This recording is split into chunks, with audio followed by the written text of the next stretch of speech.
Good afternoon, this is Daniel here with Cops and Cons TV. I just want to welcome everyone into our live stream. Thank you so much for being with us today. So we're going to go over some of the most interesting cases that happen in police and crime and all that interesting topics from the last week. Just like always, while we're going through some of these cases, if you have other information or, more importantly, if you disagree with something I'm saying, or maybe you have a different way of thinking about this, definitely put it in the chat. One of my favorite things to do is to go back and forth with our viewers while we're talking about some of these really interesting and important police cases. Again, my name is Daniel, and if you want to go ahead and follow me, please do that over at Police Law News, pretty much everywhere. And more importantly, if you want to go ahead and please make sure that you subscribe to our channel and share it to your friends, because as many people as we can to get in here to be a part of our live shows, we would absolutely love to. And of course, if you subscribe to the channel, then you'll know when we do these live shows. Typically, we do them on Fridays around lunchtime, 12 o'clock Mountain Time. So I know we asked where everybody is from. Always curious if someone maybe is from one of the areas that we have a case in, and someone might have some hyper-local information that, a lot of us just listening to national news might not get. So it looks like Mary's listening to us from Chicago. That's my initial hometown. We got someone from Kentucky, the East Bay, and Texas. We do have a couple stories today from Tennessee and from Texas as well. So I want to appreciate everybody for being here today. Okay, so the first case that we're going to start with is the Alec Baldwin case. So Alec Baldwin, after a 15-month investigation, he was finally charged with involuntary manslaughter. Now, I know everybody is pretty familiar with this case, but just a short recap. So back in about 15 months ago, near Santa Fe, New Mexico. So not in the city of Santa Fe, but kind of on the outskirts, kind of in the middle of nowhere, outside of Santa Fe, New Mexico. It's looks like a desert out there. Alec Baldwin was filming a movie that he was one of the executive producers on, and he was also one of the actors, the star of the movie, called Rust. While they were filming this movie, he plays an older gentleman who is kind of like a cowboy, and there's a lot of scenes in this old church where Alec Baldwin, has a firearm. Well, in preparation for one of these scenes, as you all remember, he fired a gun during rehearsal right before the shot was going to take place, or the filming was going to take place, and he killed the cinematographer Helena Hutchins. Souza. This happened. Obviously, the police were called, and after this, Alec Baldwin, he went on. He did a media tour, and he did all kinds of different interviews with people, and he said a couple different things that didn't make a whole lot of sense. One of the things that Alec Baldwin said is that he didn't pull the trigger. He said that he didn't pull the trigger, but somehow the gun just went off. Now, when this first happened, we pretty much called bullshit on that there is no magic gun. So, that was what we said here on Cops and Cons TV, because that just makes sense. Anyone who's handled guns or has been around firearms knows that firearms don't just go off. So the magic gun theory never made a whole lot of sense. Well, recently it came out that the DA, New Mexico Judicial District Attorney Mary Carmack Altweiss, she did a statement within the last couple days after Alec Baldwin was charged, and she kind of went over that, and she sat down with the media, which was a great thing for her to do, to answer some of these relevant and important questions that just about everyone has. And the person who was interviewing her said, Alec Baldwin said he never pulled the trigger. Like, do you have any information on that? And the DA said 100% accurately and appropriately that, one, guns just don't go off, but just to be sure, we sent this gun to the FBI, and the FBI gun experts, they checked it out to make sure that there was nothing strange about the gun. There were no malfunctions or anything like that, and basically confirmed that the magic gun theory is nonsense. So they went ahead, and after, like I said, they did a rigorous investigation, which is what we want. So we don't want Alec Baldwin to get any special treatment because he's a celebrity. Also, we don't want to just file charges on someone who, there may not be probable cause for arrest, or the DA might not be able to meet the burden of beyond a reasonable doubt. So the fact that the DA took time to really investigate this case, that's a good thing. So I'm glad that the investigation was thorough. And the end of that investigation, Alec Baldwin is charged with 2 counts of involuntary manslaughter,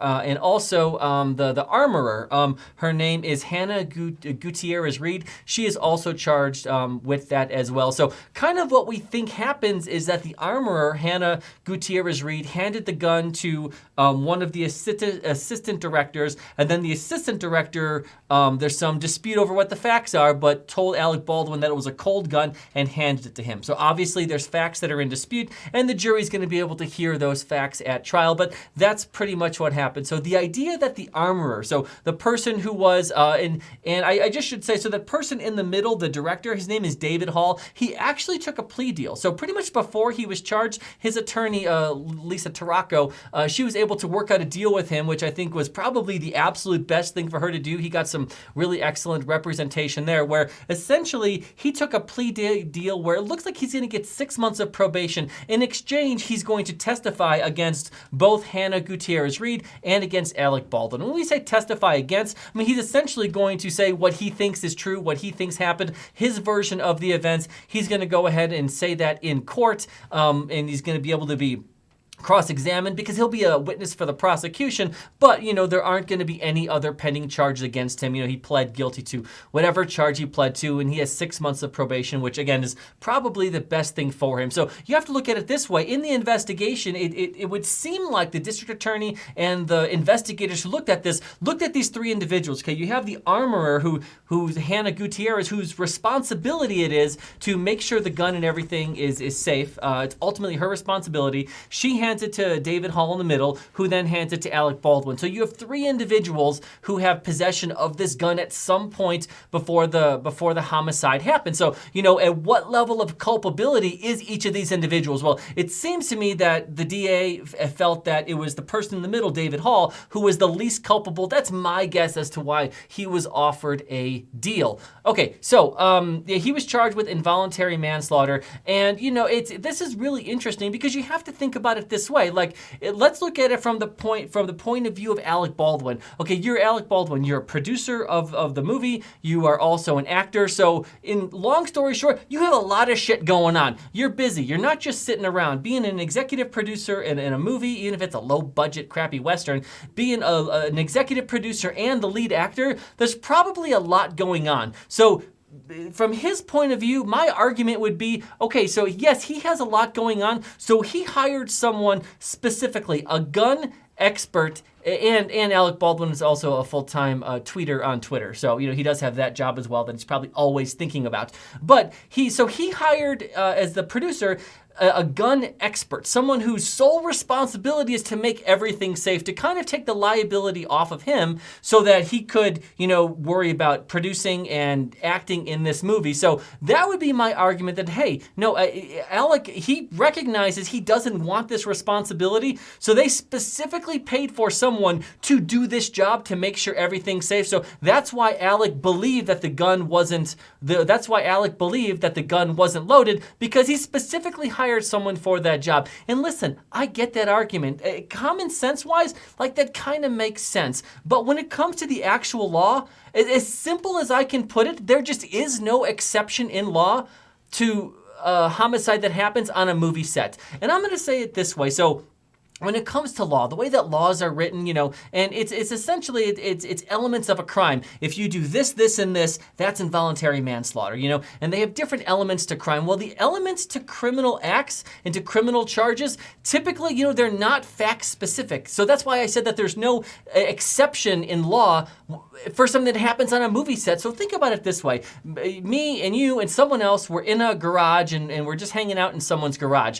One of our friends hands me a gun and says, hey, it's cold, there's nothing in the gun. I don't check it, I don't look at it, I just trust my friend who handed it to me. I point the gun at someone, I shoot him, and they die. Am I going to get charged with that? Absolutely 100%. So if you look at the elements of a crime, you know, there's no intent for me that I was trying to kill someone. I was told that it wasn't loaded, but it's still my responsibility to check. And that's actually what DA Mary Carmack Altweiss said in the interview that she did yesterday. She said that it's whoever has the gun, that a gun is such an awesome responsibility and has such power to it that no matter who has the gun, before you point it at someone and pull the trigger, it is your responsibility to check to make sure that it is safe and not loaded. So let's see what people's comments are about this, because I'm really curious to see what people have to say about this particular case. Let's see.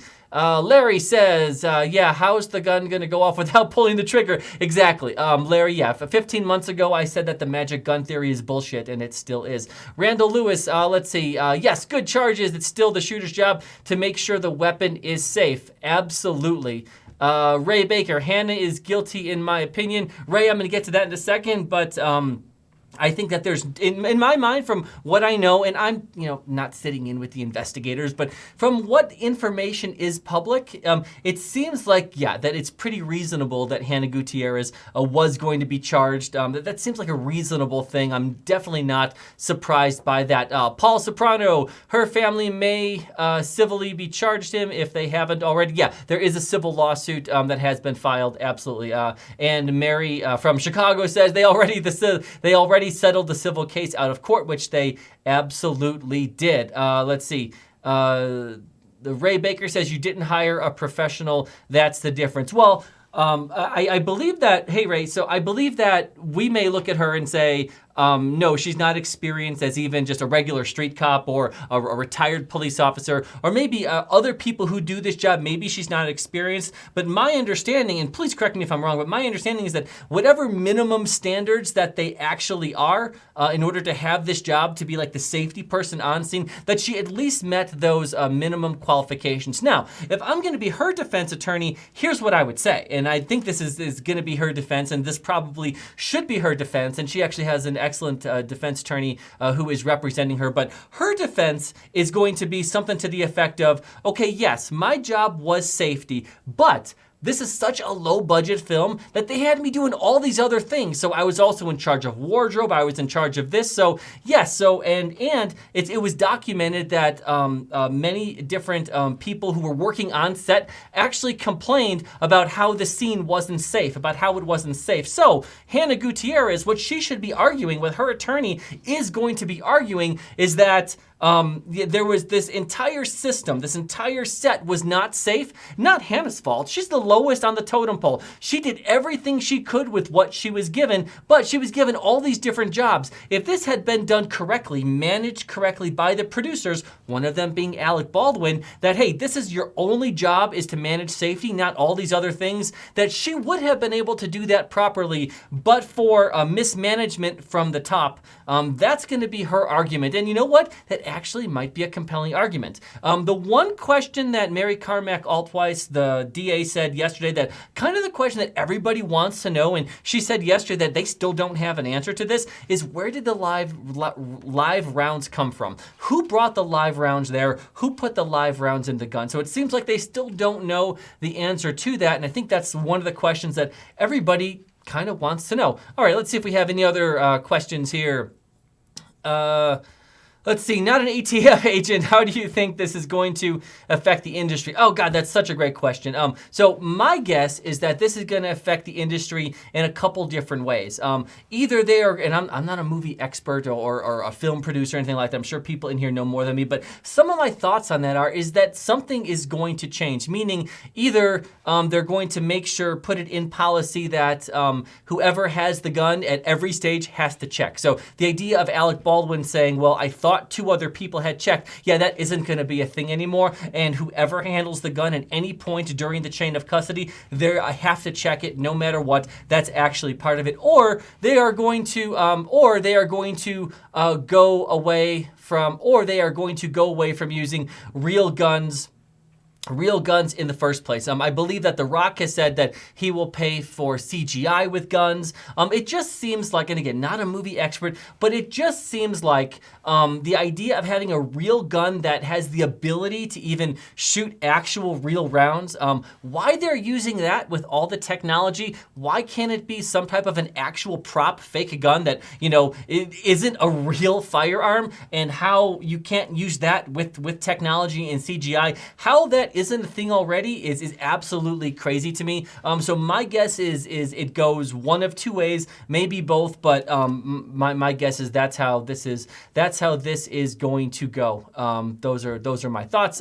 Let's see. Paul says industry may hire a safety officer for on-site production. Well, that's what Hannah Gutierrez was supposed to be, Paul. That was literally her job. Her job was to be the safety officer on scene. But again, one of the problems, if I'm her defense attorney, who I believe is Jason Bowles, who's an excellent attorney, his probably reasonable argument in defending Hannah Reed Gutierrez is going to be that she wasn't just the safety person. It was mismanaged so much. He had her doing 5 different things. So, to expect someone to have more than one job where you're out running around doing different things, and then even on top of that, you're still not going to check the gun yourself and think they're doing this 100% when you're giving them extra tasks, that's not a reasonable expectation. The fault is with Alec Baldwin. That is absolutely what should be argued in her defense. So I really think that both individuals have an interesting and maybe a plausible defense. When I looked at this case from the very start, I said to myself, I was just talking with people that,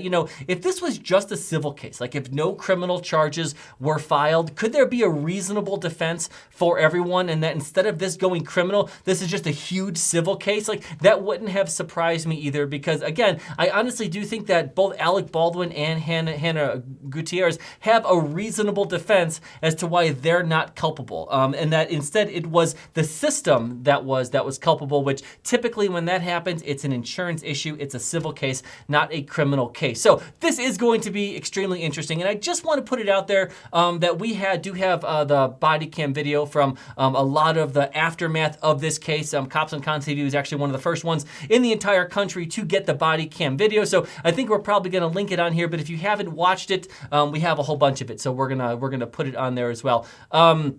Let's see. Also, I should say that Santa Fe is chomping at the bit for a court TV saga. The economy would be booming with a 2-week trial. So that's what a lot of people have said, is that, the DA is trying to make a name for herself, that, this would be really good for the economy in Santa Fe. I don't see that. I do think it's good for the economy, meaning this is going to bring the entire world, the entire media to Santa Fe, which is a good thing for the economy. I honestly don't get the feeling that the district attorney, who has always been a really a respectable and professional attorney in New Mexico, I do not get the feeling that she's trying to do this to put her name out there or for anything like that. And again, the fact that this was a 15-month investigation, that she didn't just file charges after 30 days. I mean, she was 100% absolutely thorough with this case. And so I believe that she believes that a crime has been committed, that she can prove beyond a reasonable doubt. And this is, for those of us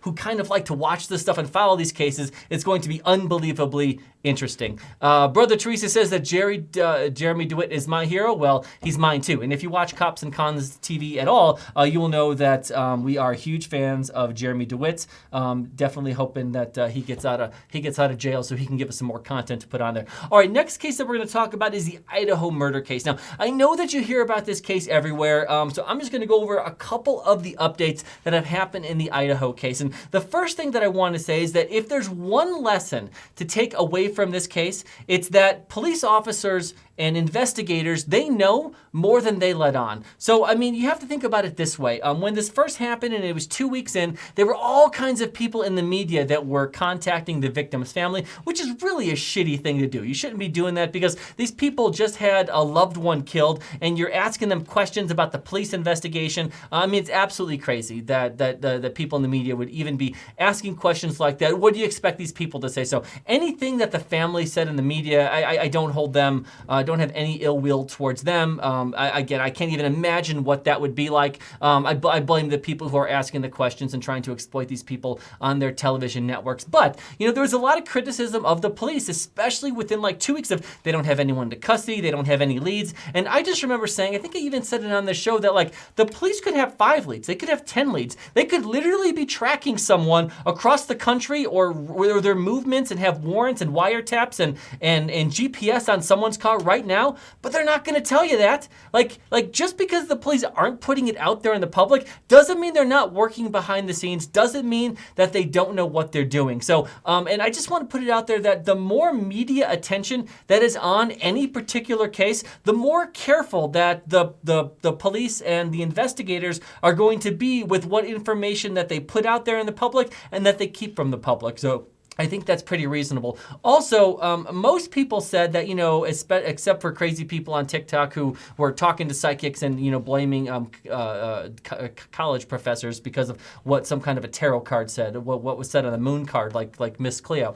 Besides that, most people thought and kind of had the idea, okay, whoever killed these people, they knew at least one of the victims. They knew at least of them. They were being stalked. Like, this wasn't just a random crime, right? I think everyone pretty much knew that this wasn't just someone walking down the street and says, hey, that 3-story house looks kind of cool. Let me go in there. Like, no, there was some planning to this. There was some prior knowledge. Most people thought that, and that was a reasonable thing to think. And, as more evidence becomes public, that's pretty much confirming that. So the accused killer, it came out this week that he had visited the restaurant that one of the victims had worked at least 2 times. And then almost more interesting than that is that he actually followed all 3 of the female victims on Instagram. Now, I'm on Instagram, and a lot of people are. So if you're not familiar with how Instagram works, if you're not friends with someone, you can still send them a message, but it doesn't go in your normal box or mailbox or folder of messages. So if someone you don't know or aren't friends with sends you a message, it basically goes into like a separate junk folder that most people don't even listen to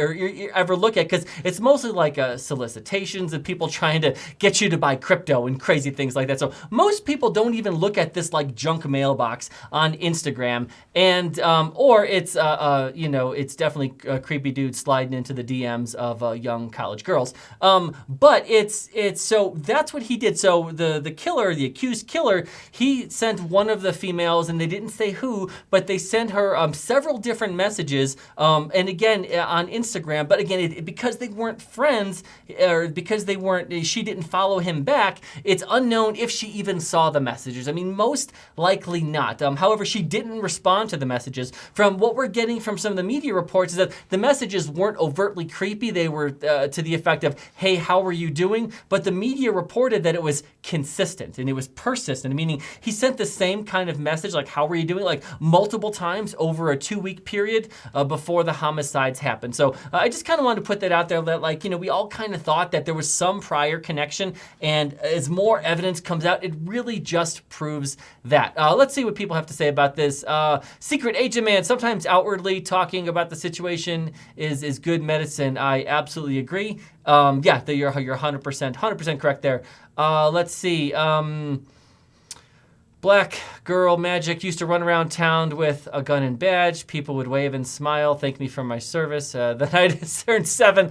I decided to become a cowgirl. Okay, all right. I like the humor there, Black girl magic. Fantastic. All right, so so that's the updates in the Idaho case. Again, it's just not looking great for the accused killer. It was interesting to listen to the Reasonable Doubt podcast. Is a great legal podcast. I listened to it. It's with Mark Garagos, the famous defense attorney, and Adam Carolla, and they always talk about these relevant cases that are happening now. And one of the things that Mark Garagos said is that one of the pieces of evidence that was in the affidavit that we know publicly that is the police are using against the accused killer in this case is that his cell phone pinged near one of the towers, kind of where the girls lived. Well, Mark Garagos, obviously he's a defense attorney, so he's always looking at things, not believing what the prosecutor says, and he kind of explained how cell phone pinging works, and he gave a really good example. He's like, if me and you are sitting right here, and let's say I'm using my cell phone, he's like, let's say the cell phone tower that's closest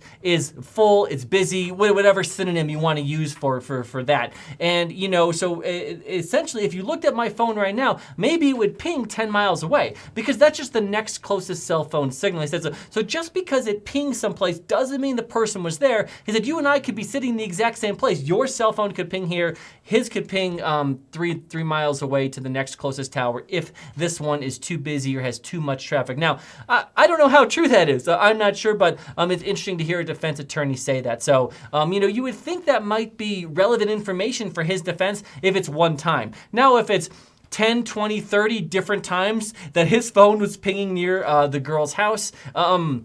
I think you're going to have a more of a problem with that as opposed to if it was just a one-time thing. All right, let's see if we have any other questions about that. Canon Rep, where has this guy been? Epic show. Thank you. Well, Canon Rep, I've been right here. I think we've done a show every week the last 3 or 4 weeks. Every now and then we miss one, but typically we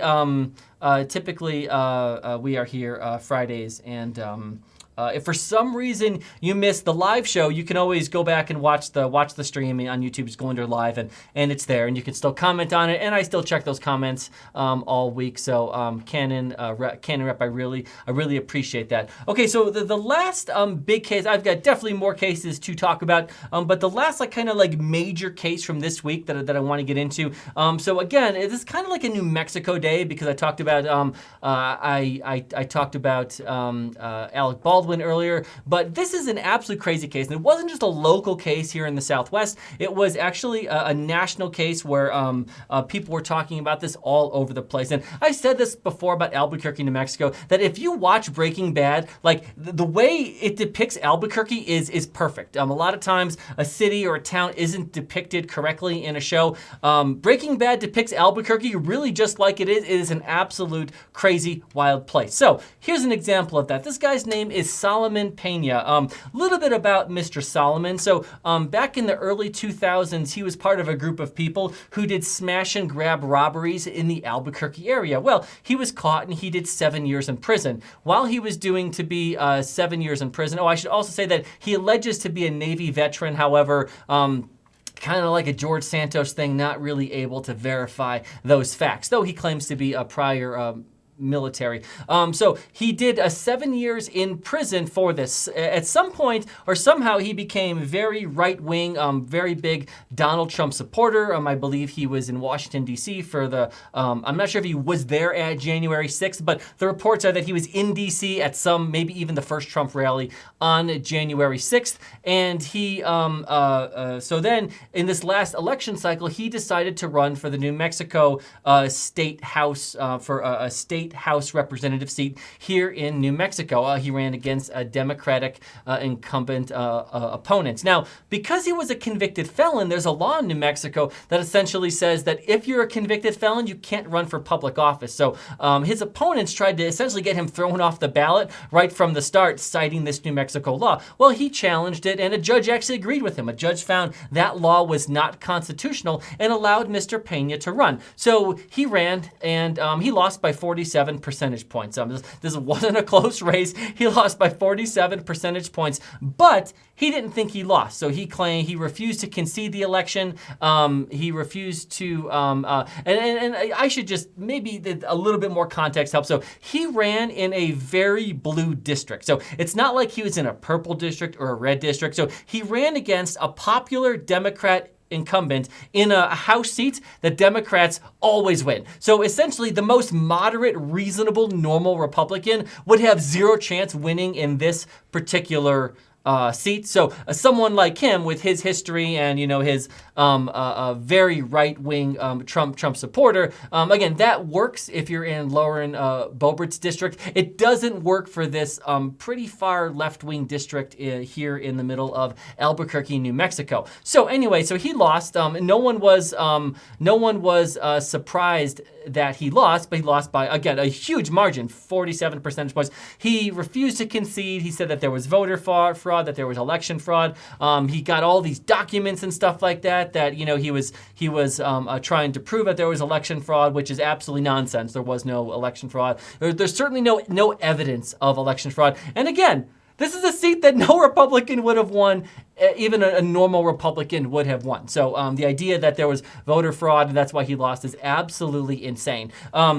But what he did afterwards, he had all this paperwork and this documentation that he thought proved his case. And after the election, he would go around to many other leaders in the Democratic Party, and he was following them around to their houses, to their businesses. A couple of them have Ring camera video of him going up to their houses and talking to them in their front yards, trying to hand them paperwork through fences. Well, what ended up happening is a couple weeks ago, there was a rash of people shooting guns at or near the the homes of Democratic representative politicians in the Albuquerque area. So there were 4 of them who were targeted where someone actually came by and fired a gun at their homes and businesses. So this ended up being a national story. The district attorney, the sheriff, the chief of police, and even the feds got involved. I believe that city leaders in Albuquerque were on Fox News and CNN and MSNBC, national shows talking about this. Well, eventually they got someone into custody. They made an arrest, and it was Solomon Pena. So Solomon Pena is the alleged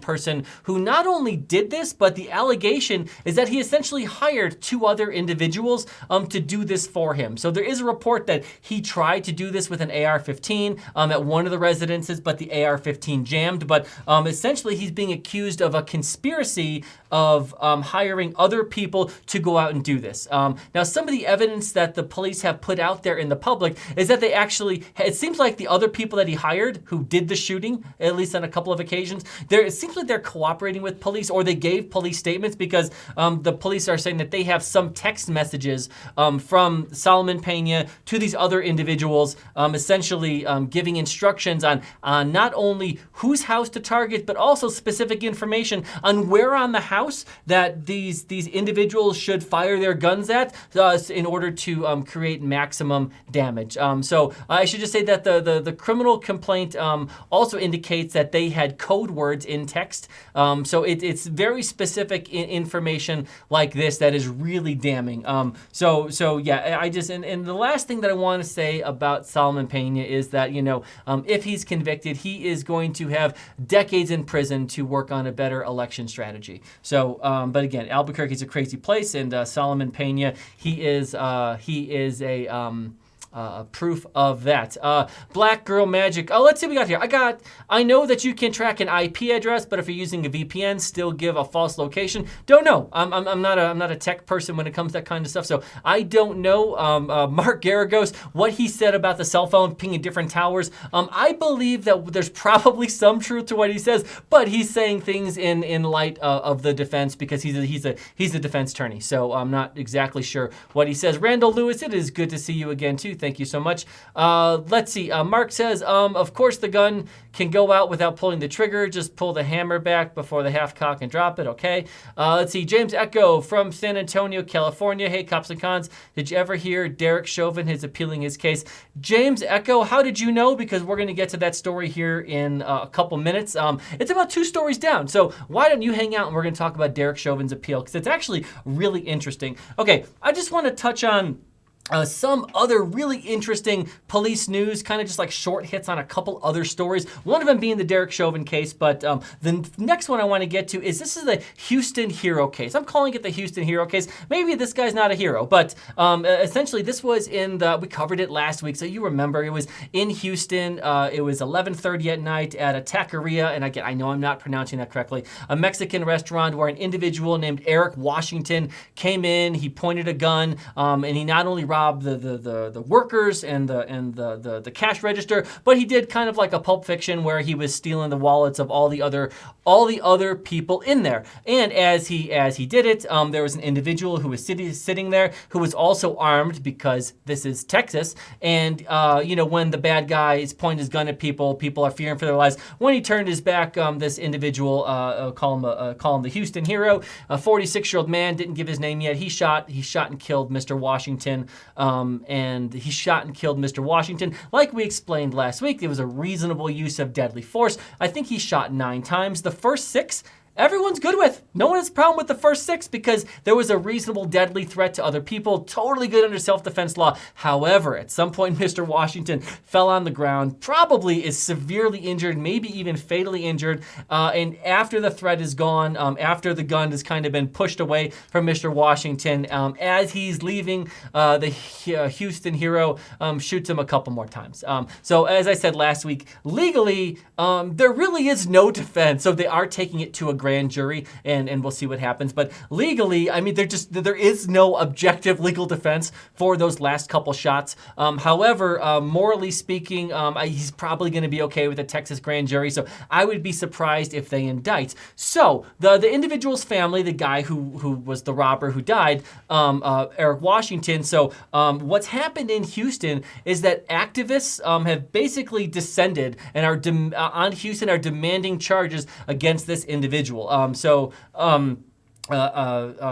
Al Sharpton, the New Black Panthers, the Rainbow Push Coalition, they have descended on Houston, and they've been doing all these press conferences with activists, basically saying that they want the individual, the Houston hero, they want him charged, and I quote, with something. So they are pushing for criminal charges. Essentially, they are trying to bring in race, and listen, like most cases, the color of Mr. Washington's skin is literally the least interesting and relevant part of this entire case, and being opposed to armed robbers isn't racist. So we'll see what happens in Houston if there is any charges that are filed. Secret Agent Man, I heard that on YouTube a couple days ago. Yeah, this is absolutely a crazy case. Ray Baker, if I'm on the jury, that guy is walking out of the courtroom a free man. Yeah, Ray Baker, I think that's a really good point. And so they're just at the grand jury stage. So, basically the grand jury is going to hear facts from the prosecutor. And a lot of times in grand juries, if the prosecutor doesn't want charges to be filed, they can kind of give the facts in a way that makes it seem like, that they can't win at trial. That can happen in grand juries. So, we'll see what the mood of the prosecutor is. If the prosecutor is very motivated, it's very possible that the grand jury might file charges. And then if charges are filed, we'll see what those would even be. And then, would you actually get a beyond a reasonable doubt guilty? Probably not. My guess is charges won't be filed at all, that a grand jury will decide to not file the charges. And I look at it this way. So, deadly force was authorized, right? I think everybody agrees with that. I think even this guy's family in Al Sharpton, they all agree that they say that, yes, he did the right thing initially. So basically what they're saying is that, yeah, we're good with him being shot 6 times, just not 9 times. Well, that doesn't make a whole lot of sense. It's like with police cases, either deadly force is authorized and reasonable or it's not. So, so this will be an interesting case. Kenneth says, I literally encountered this dude, no BS, in Corpus Christi. Oh, wow, I believe you. Nikolai says, the ham sandwich principle. Yeah, so what Nikolai is saying is that if a prosecutor wants to, grand jury, you can indict a ham sandwich. Because at a grand jury, the defendant isn't there, the defense attorney isn't there. It's basically the prosecutor laying out the facts. Now, they can't lie, but they can lay out the facts in the light most favorable to the prosecution, and then the grand jury, all they say is, yeah, go ahead and file charges. So, it's very easy to get an indictment. So if a prosecutor is motivated and really wants to, my guess is they probably can get a true bill and get this individual indicted. It just depends what the mood is. Sometimes they kind of just go through the motions, say, we're going to take it to a grand jury, but instead of doing only the facts that are in the light most favorable to the prosecution, they say, hey, also this happened, and they put in a lot of mitigating factors, which is actually more honest, but there's less likely of a chance that there's going to be an indictment. Okay, let's see. Any other questions on that? Okay, so the next case I want to talk about is, so there's a January 6th riot. I have all these January 6th cases. People are being charged with all these different things. Well, there's one January 6th rioter that I think is kind of interesting. So he's the guy named Richard Barnett, and he was the one who had his feet up on Nancy Pelosi's desk. Real confident in that moment. Not so much when he's testifying in his own trial, but real confident in that moment with his feet up on Nancy Pelosi's desk. And, afterwards, after January 6th, he did a lot of interviews, and he was pretty public, and he said something to the effect of, anyone who doesn't believe in the Constitution or follow the Constitution is my enemy. So he said that in the news. He put that on his social media, that if you don't follow the Constitution, you're his enemy. Well, turns out, I know everyone's surprised, turns out he's not exactly a legal scholar, because this week during his trial, he admitted on the stand that he's familiar with the First Amendment and the Second Amendment, but he actually couldn't name any of the other amendments. So, he's not as confident when he's on trial, which I think is kind of funny. Now we're going to get to the Derek Chauvin appeal. So, thank you for bringing that up. So, the Derek Chauvin appeal. So, I just want to say, and I've said this before, that I don't have any qualms, I don't lose any sleep over Derek Chauvin being in prison for this particular case. I just don't. Now, Aaron Dean, and we covered the Aaron Dean case. You can go back and listen to that. I've done a lot of content on the Aaron Dean case that happened in Fort Worth, Texas. I've got heartache over Aaron Dean being in prison. Ben Darby out of, I believe, Alabama. I've got heartache over him being in prison for an officer-involved shooting that I think is reasonable, lawful, and objectively reasonable. But Derek Chauvin, I don't have any love lost for Derek Chauvin for a couple reasons, just to recap real quick. So where I think there were a lot of things that contributed to George Floyd's death, I think that George Floyd's death, there were a lot of contributing factors, including COVID, that he had heart problems, that he had enough fentanyl in his system to kill a horse. So I think there were a lot of things there that contributed to his death. A positional as asphyxiation, which a lot of people die from, even if there isn't someone who's standing on their who is putting pressure on their shoulder, back, or neck. So this happens all the time, even when someone isn't doing what Derek Chauvin did. But Derek Chauvin didn't help. I think what we can at least, hopefully, we can all agree on that George Floyd was on the ground. He was handcuffed. There were 3 cops there. Yes, let's make an argument that, yes, he's high out of his mind and he's a big guy and he's out of control. Let's even make the argument we have to hold him in place, because if we let him up and he runs around and he gets hit by a car, cops are going to be blamed for that. So let's agree, hey, cops have to hold him in place. There is absolutely no reason that you should be holding him in place with your knee on his neck. That's absolutely insane. You have the cop who's down by his feet. That's reasonable. You have the cop that's by his midsection holding him down. Again, reasonable. I got no issue with those cops. But Derek Chauvin, you kneel behind him, you put your hands on his shoulder, your knee should be nowhere near his neck, so it's absolutely nuts. So what Derek Chauvin did was so far beyond what is reasonable that most police officers would have done in that situation. That's why I don't have any real heartache with him being convicted, though I don't think he was the full reason that George Floyd died, but he was definitely a part of it. It didn't help. So let's go there. So he was convicted, as everybody knows. I think he's serving 22 and a half years in prison. So he just appealed. Now, there's a couple, and I think his appeal is really interesting, and I think he actually has a point. And here's what I mean by that. And it's possible, so 2 things can be true at one time. It's possible to say, hey, let me frame this a little bit better. So Derek Chauvin's appeal is that he didn't get a fair trial, that the media circus, that there was just no, and they didn't change the venue. They still had the trial right there in Minneapolis. So, that it was essentially not possible for him to get a fair trial. Some of the evidence that's cited for that is Joe Biden made statements about this case, that he hopes that there's a conviction while the trial was going on. Also, Maxine Waters, a crazy representative from California, she said that if Derek Chauvin isn't convicted or is only convicted of one of the lesser charges, that we need to stay in the streets. So you have to think about this. So we have all of these riots that are going on, and if you're on the jury, just think about this. If you're on the jury, whether or not you think Derek Chauvin is guilty of every charge or some of the charges, if we don't find this guy guilty of everything, the city's gonna burn. Maybe my house, maybe my business, maybe my cousin's pharmacy downtown right next to the Cup Foods. Maybe that is going to burn to the ground if we don't come to if we don't find him guilty and do what the mob thinks. So again, when we talk about justice and just the criminal justice system, and that court has to be fair, whether or not someone did something that's absolutely despicable, your civil rights don't go away just because you did something and committed a horrible crime, right? The facts of your crime don't have anything to do with you keeping your civil rights, and I think that's important to remember, right? So,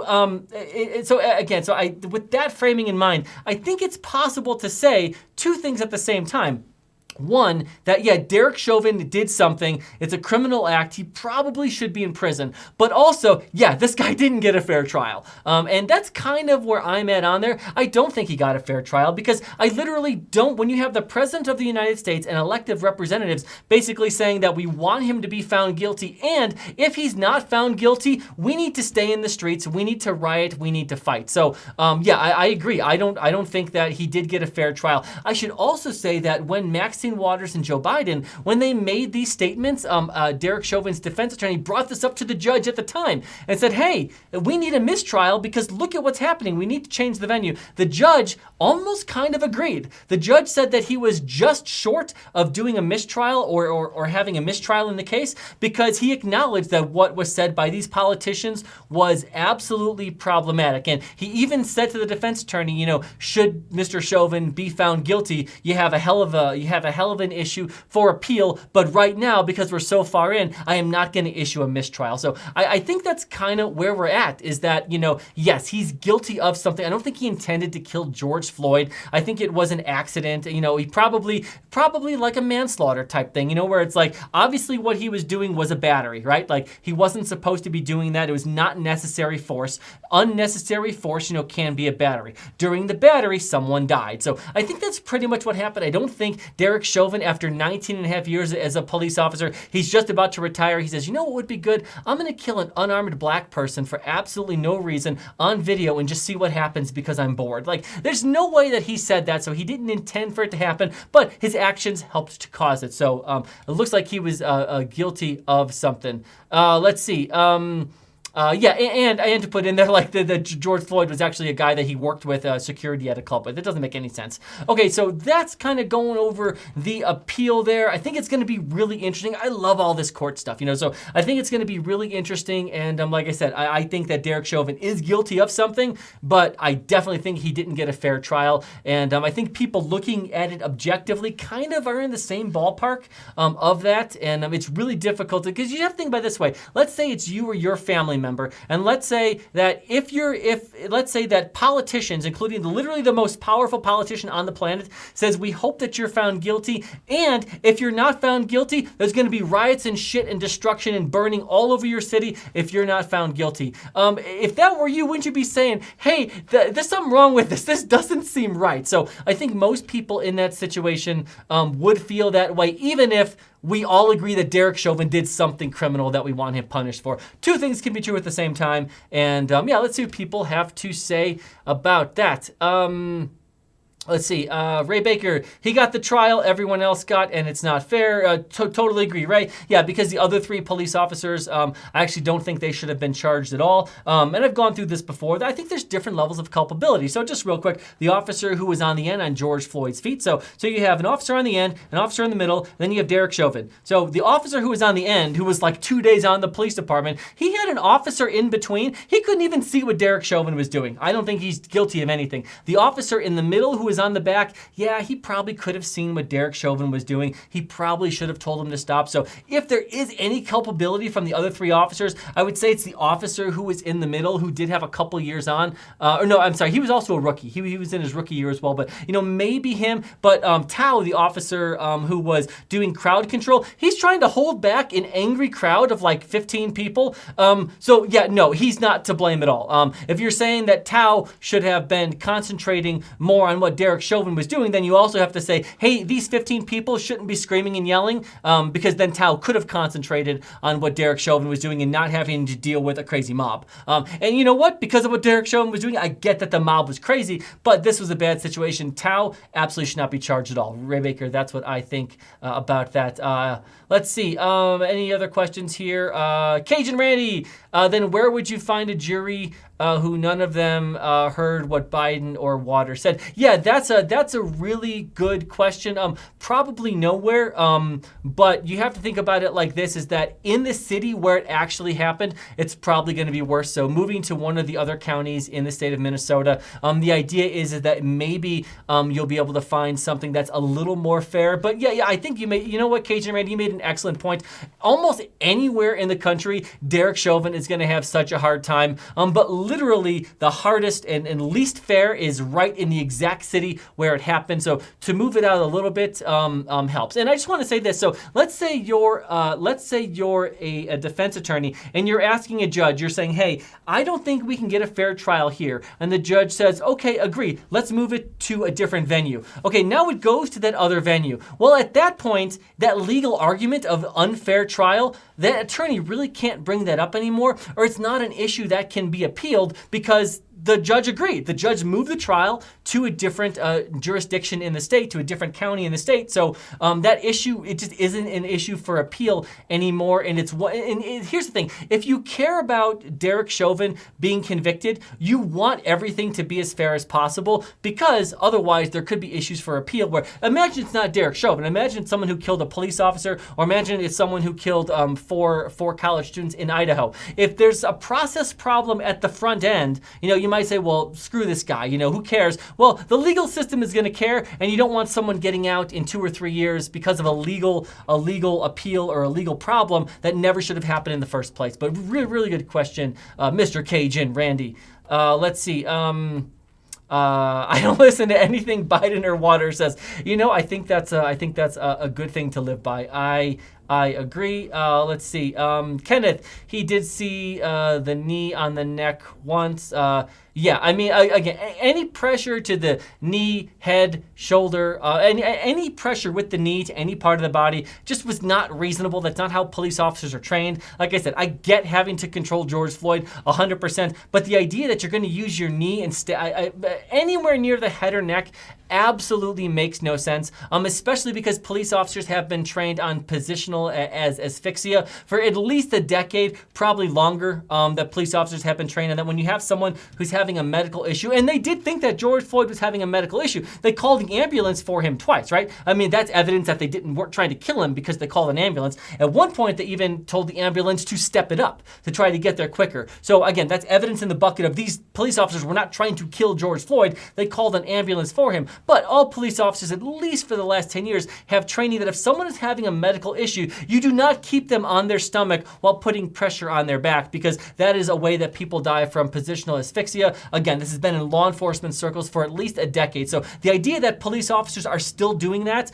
back in 2020 when this happened is absolutely crazy, and that's negligent and reckless on their part, just because of the position that he was in, not even the fact that there was pressure on his back from Derek Chauvin. So I don't even care if the pressure's on the neck. Pressure on the back when you're face down is absolutely crazy to do. We all know not to do that. Let's see. Cajun Randy, all of the other 3 were convicted in federal court. 2 of the 3 pled guilty. And so, yeah, they did. Yeah, I think they're all doing between 2 to 3 years, Cajun Randy. I think they're all doing between 2 to 3 years. And I don't agree. Now, my guess is that given the facts on the ground, that their attorney said, hey, this is the best we're going to do. There's a high chance that you could be convicted and you face in 12 to 15 years. So, yeah, all 3 of them.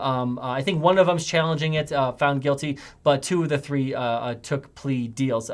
Let's see, Kenneth, so you think all the people involved in the Baldwin is guilty, but not Floyd? Wow. No, I didn't. Oh, Kenneth, that's pretty much the opposite of what I said. So let me just go back. Let me go back a little bit. So the people in the Baldwin case, as I said, I think that Alec Baldwin, I think that I said, I understand why so let me start not from the beginning. That'd be silly. But when the Alec Baldwin case, if this was just a civil case and no charges were filed, I would have said, yeah, okay, I could see that. I get that. The reason why is I think Alec Baldwin has a plausible defense. I'm not saying he should be found not guilty, but I think Alec Baldwin has a reasonable defense saying, I hired someone else to be in charge of the safety, so I took the steps. I should be able to trust the people I hired. So I think Baldwin has a defense. Hannah Gutierrez, I think she has a defense by saying, you know what, I wasn't just in charge of safety, I was actually in charge of these 5 other things. And it's common practice that everyone along the line who touches the gun checks it. So I have a plausible defense too. So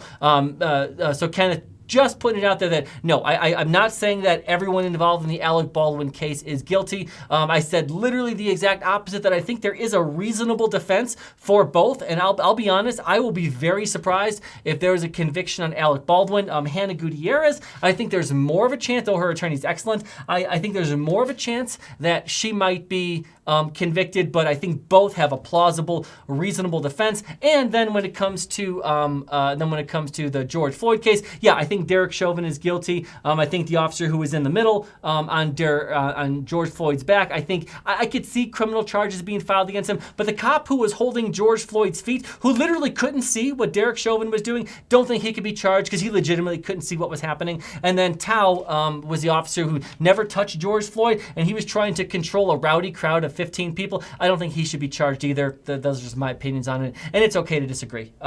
Let's see. James Echo, pretty sure those are two different cases, nothing to do with each other. Good point. Let's see. Ray Baker, Illinois EMS transport of a patient face down. That's insane. Yeah, so Ray Baker, so last week I actually covered a case where two paramedics in Illinois, in Springfield, Illinois, which is the capital of Illinois, that they transported a patient who was having hallucinations on the gurney. So they put him on the gurney, face down. That's how they transported him. And then the straps that are supposed to go around your chest, they put those on his back, and the individual died. Both of those paramedics, again, we covered this last week, both those paramedics are charged with first-degree homicide, which I think they probably should be. Because, again, we all know first responders, cops, firefighters, paramedics, everyone knows it is absolutely insane to transport someone like that. Kenneth, my apologies. You don't have to apologize. Let's see. Alec will be on SNL before the end of the year. I think that's probably correct. Cajun Randy, Lane was on Floyd's feet, and he knew what was going on because he asked Chauvin to stop. Well, so Cajun Randy, what I think is that he asked if they should turn him over. So I think so Lane knew, my understanding is that Lane knew that George Floyd was on his stomach, which again is positional asphyxia, which you're not supposed to do. But because of where he was positioned, I don't think he could see that that Derek Chauvin's knee was on the neck. But I think he asked a couple times, should we turn him over? Should we turn him on his side? So in that respect, yes, he knew that, but I don't think he could see what was happening with the knee. Again, but yeah, he could definitely he was on his feet. He definitely knew that Mr. Floyd was on his